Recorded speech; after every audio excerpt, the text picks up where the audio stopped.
Aujourd'hui, les clients de Brahma Asset Management se sont rencontrés. Car 7 mois après la crise BAI, nous, on a été pratiquement ignorés, voire même méprisés par les autorités. Le gouvernement nous néglige, nous oublie. Le 29 mai, lors de la rencontre à Belle-Rose, le ministre de la Bonne Gouvernance avait dit qu'il allait payer aux personnes de moins de 500 000 leur compte avec une déduction de 15 % parce qu'il ne pouvait pas savoir qui étaient les personnes qui étaient en règle avec la taxe.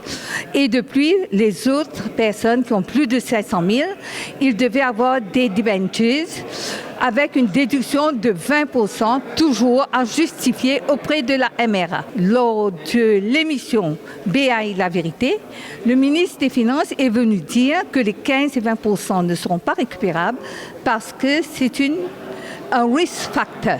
Malgré tout, on a lutté, mais ils n'ont pas accepté.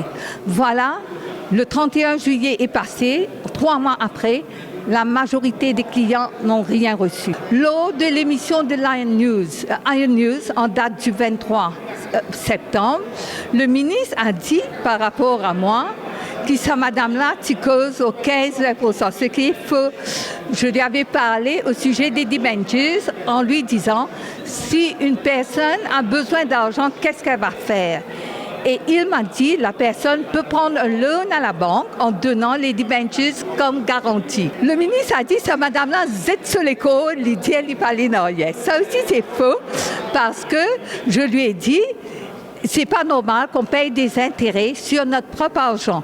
Mais je n'ai jamais parlé des 15 à 20 %, j'ai parlé des debentures. Donc, les debentures devraient être en notre possession aujourd'hui. Il a dit, sa madame-là, peine remplie sous forme.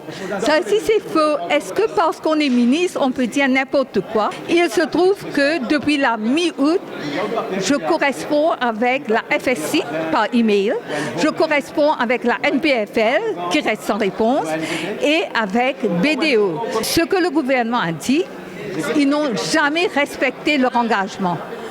Les clients de Brahma Assets sont désespérés. Ils ne savent plus à quel sens s'ouvrir. L'année approche, on a besoin d'emprunter. J'ai besoin d'emprunter pour vivre, pour payer mes dépenses. 7 mois après, ma maman est tombée malade à cause de ça.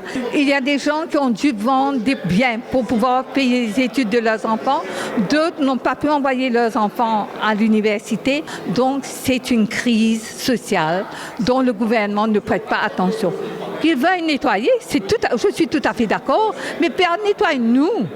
Est-ce que c'est normal qu'une personne qui a 100 000 dans Brahma Asset n'a rien eu? Ensuite, la formule de remboursement du gouvernement, c'est ça qui a tout gâché. Pour nous, il nous dit qu'il n'y a pas d'argent. Prenons le cas d'une personne qui a 10 polices de 400 000 roupies dans SCBG.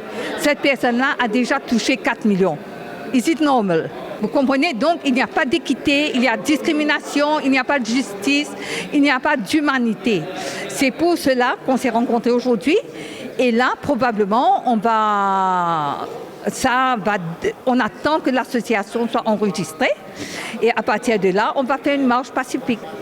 Association des clients de Brahma Asset Management. On veut notre identité parce que les gens pensent que comme SCBG a été remboursé, se penser nous aussi ensemble. Au fait, nous sommes ignorés. Et c'est pour ça que nous sommes ici aujourd'hui.